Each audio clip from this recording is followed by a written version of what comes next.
कि मैं भाजपा का विरोधी नहीं हूँ, भाजपा के वैसे नेताओं का विरोधी हूँ जो कार्यकर्ता विरोधी हैं और जो भाजपा विरोधी है। जनता पार्टी हम इसलिए छोड़े कि ये सांसद की पार्टी हो गई है, ये विधायक की पार्टी हो गई। पहले भारतीय जनता पार्टी का जो व्यवस्था था, उस व्यवस्था में कार्यकर्ता का सिस्टम अलग था और जनप्रतिनिधि का सिस्टम अलग था। जनप्रतिनिधि से ऊपर कार्यकर्ता हुआ करता था और कार्यकर्ता डायरेक्ट डील होता था ऊपर से। जो कार्यकर्ता का एक सिस्टम बना हुआ था, उस सिस्टम से कार्यकर्ता डील होता था। आज आप सांसद यदि आपका बुरा है और उस सांसद का विरोध कीजिएगा, आपको भारतीय जनता पार्टी से दायित्व मुक्त कर दिया जाएगा।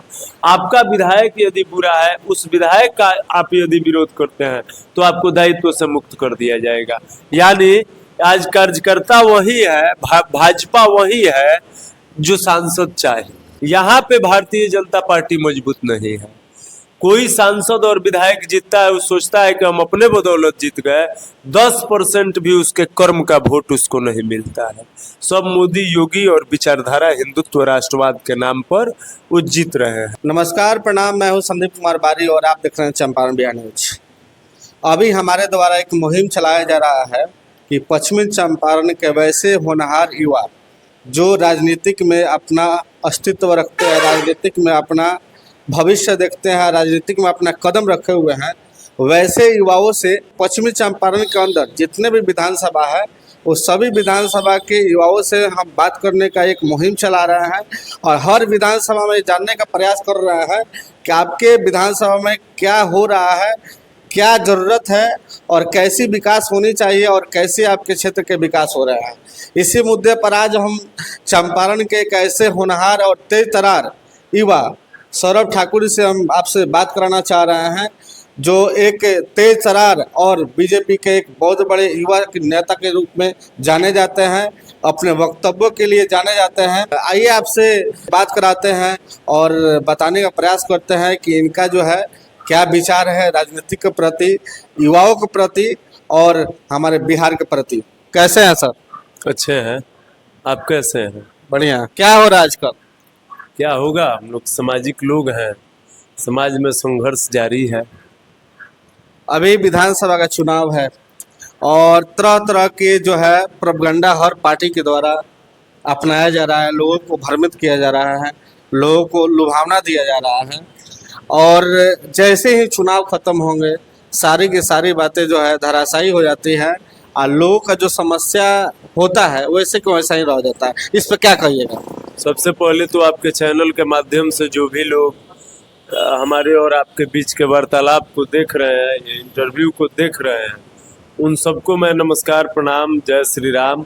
और पवित्र सावन का महीना चल रहा है, भगवान शिव के पावन सावन की महीना, या सभी को हार्दिक शुभकामना, बधाई, बहुत बहुत बधाई, ढेर सारी शुभकामनाएं। युवाओं को राजनीतिक में आना चाहिए कि नहीं आना चाहिए?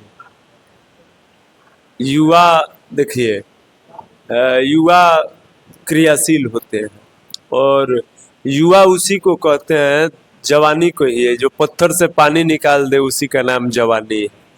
बहुत सारा काम जो जवानी में अभी जितना ऊर्जा हमारे भीतर है, आपके भीतर है, कार्य के प्रति जो समर्पण है, जो लक्ष्य के प्रति समर्पण है कि हमको ये लक्ष्य हासिल करना है, युवा जितना तेज गति से लक्ष्य की तरफ बढ़ेगा, किसी भी संघर्ष को करना हो, युवा जो लड़ाई लड़ पाएगा इनकलाबी जुनून से, जज्बा से, क्रांतिकारी जज्बा और जुनून के साथ, युवा अपने समाज के हित में, अपने क्षेत्र के हित में, अपने राष्ट्र के हित में जो लड़ाई लड़ पाएगा, शायद वृद्ध लोगों का शरीर, उनका अवस्था उतना उनका साथ नहीं दे पाए। अच्छा, आप किस पार्टी से जुड़े हुए हैं? हम किसी पार्टी से नहीं जुड़े हुए हैं। टैग तो लगा हुआ है एक पार्टी का। एक चीज बता रहे हैं, एक उम्र होता है, उम्र बहुत कुछ सिखाता है। कम उम्र था, आदमी को लगता था ये पार्टी वो पार्टी वो पार्टी, अब लगता है कि ना, युवा का कोई जाति, कोई पार्टी, कोई धर्म नहीं, युवा का एक ही जाति है युवा, युवा का एक ही पार्टी है युवा और युवा का एक ही धर्म है युवा। मगर आपको हम देखे हुए हैं कि आप बीजेपी पार्टी में बहुत सारा समय बिताए, कुछ साल रहे उस एक्सपीरियंस का आप बाय कर सकते हैं। बीजेपी पार्टी में कितना दिन रहे हैं, क्या आपको हासिल हुआ, युवाओं को पार्टी में जाना चाहिए या नहीं जाना चाहिए? देखिए, एक चीज बता रहे हैं, हम भारतीय जनता पार्टी में भी रहे थे और कार्य किए थे। आज भी भारतीय जनता पार्टी से लगाव। जब देखिए, थका हुआ हारा हुआ इंसान जो होता है वो दूसरे का मनोबल गिरा देता है।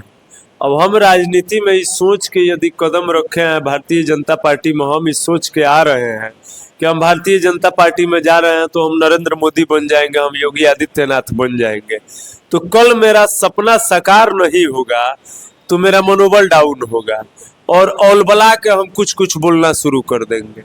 हम भारतीय जनता पार्टी में न मोदी जी बनने गए थे न जोगी जी बनने गए थे, हम सौरभ ठाकुर हैं। इस नाम में कुछ जुड़ना होगा, जुटेगा।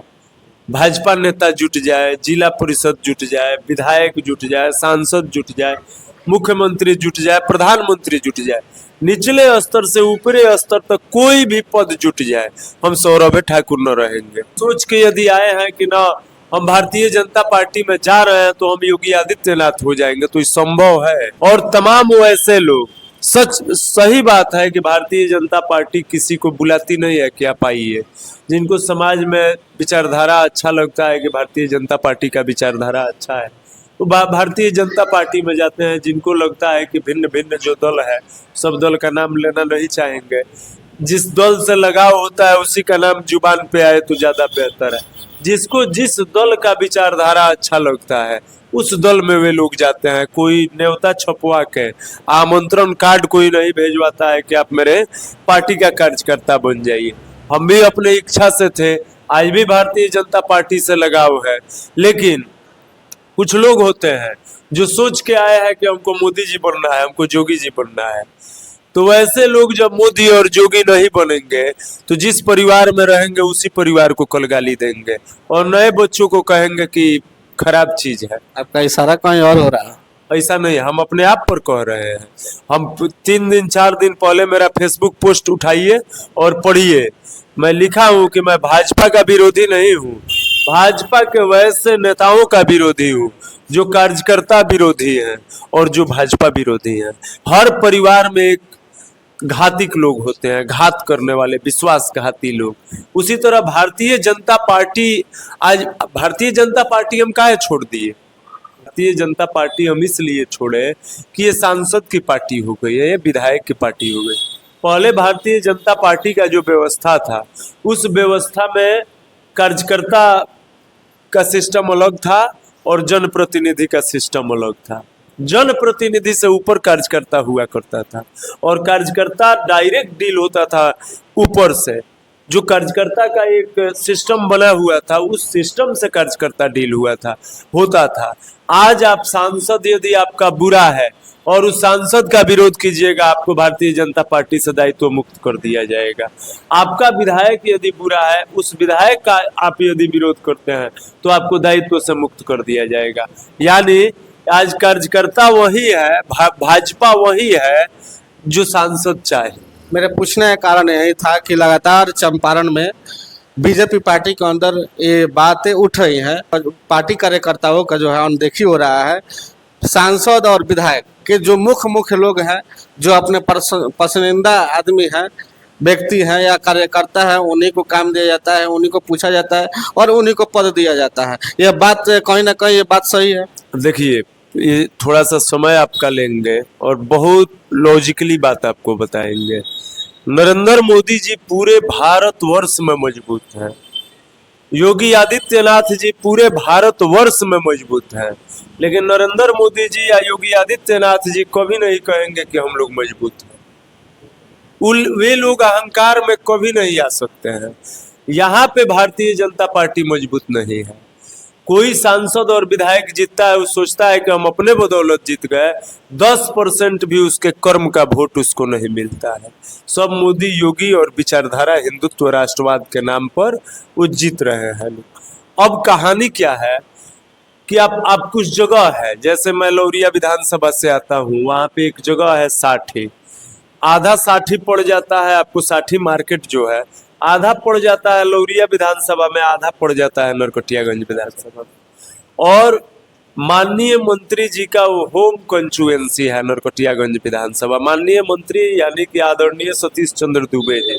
सतीश चंद्र दुबे जी अच्छे व्यक्ति हैं, हम उनको बुरा नहीं कहेंगे। उनके लिए जो जिंदाबाद करता है उसके लिए वो खड़ा रहते हैं। राजनीतिक मुद्दा से हट के अब विकास के मुद्दा पर हम बात करेंगे। चनपटिया विधानसभा का क्षेत्र के अंदर एक बहुत बड़ा एक रोजगार का सृजन करने वाला एक चनपटिया चीनी मिल है और कुंवारबाग स्टील प्लांट है। ये दो ऐसे कारखाने हैं, अगर ये चालू हो जाते तो हमको लग रहा है 20,000 से ऊपर लोग जो है रोजगार में लग जाते हैं। मगर पश्चिमी चंपारण में दो मंत्री, एक केंद्रीय मंत्री, एक राज्य मंत्री और सांसद, बीजेपी विधायक, यानी एनडीए के ही सब घटक दल है। इतना सारे होने के बाद भी चनपटिया चीनी मिल चालू नहीं हो रहा है और न ही कुंवारबाग स्टील प्लांट चालू हो रहा है। इसके बारे में आप क्या राय दीजिएगा? इनके बस का चीज नहीं है, वो मुख्यमंत्री और प्रधानमंत्री के स्तर का चीज है। और हम जितना ही पढ़े हैं, हम पढ़े लिखे आदमी हैं। ऐसा नहीं है कि हम किसी को जिस काम के लिए मुखिया दोषी है उसके लिए हम विधायक को गाली देने वाले आदमी नहीं है। ऐसे लोग हैं कि जिस काम के लिए वार्ड दोषी है उसके लिए मुखिया को गरियाएंगे, जिस काम के लिए मुखिया दोषी है उसके लिए विधायक को गरियाएंगे। अब सुनिए, चंपारण के जितने सांसद विधायक हैं उसमें एक विनय बिहारी जी हैं जिनको मैं मानता हूँ। इसीलिए मानता हूँ कि जब उनका मंत्री उनका बात नहीं सुनेगा तो आते हैं मंच पर खड़ा होकर बोलते हैं। वही ने एगो डायलॉग बोले थे कि नीतीश कुमार के राज में विधायक लोग हिजड़ा हो गइल बा, कि ये लोग के बात थाना प्रभारी या चौकीदार, अंचलाधिकारी या प्रखंड विकास पदाधिकारी यो नहीं खा सुनो। इसी तरह है उमाकांत सिंह जी चनपटिया के विधायक हैं, उनके क्षेत्र का मामला है स्टील प्लांट और चीनी मिल। उनको आवाज उठाना चाहिए और यदि उनका आवाज मुख्यमंत्री नहीं सुन रहे हैं, उनके गठबंधन के मुख्यमंत्री हैं, उनके गठबंधन के नेता हैं नीतीश कुमार जी और इनके सहयोग से इन लोगों की कृपा से मुख्यमंत्री है, तो यदि मुख्यमंत्री जी उनका आवाज नहीं सुन रहे हैं तो वे टिकट कटने के भय में मुख्यमंत्री और संबंधित मंत्री के विरोध में नहीं बोलेंगे। समझिए बात।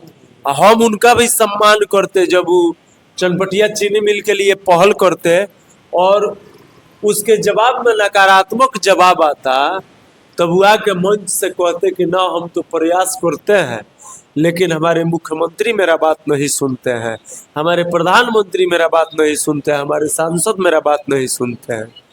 तो बेशक भाजपा के लोग उनका टिकट काट देते लेकिन जनता के हृदय से उनको नहीं निकाल पाते।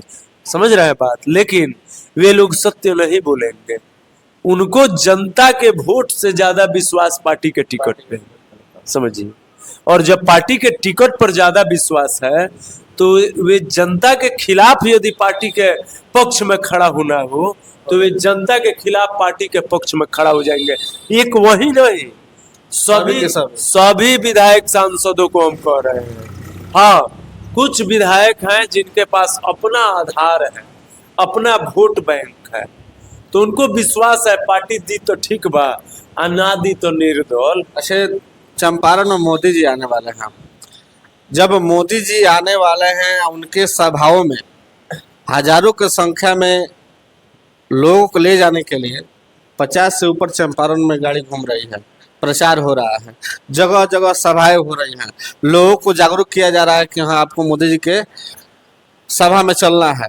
यहाँ तक कि मेरे बगल के एक सरकारी विद्यालय रविवार को देखे कि मतलब लगभग 100 से ऊपर लोग थे, विधायक जी थे, वहाँ बैठक हुआ।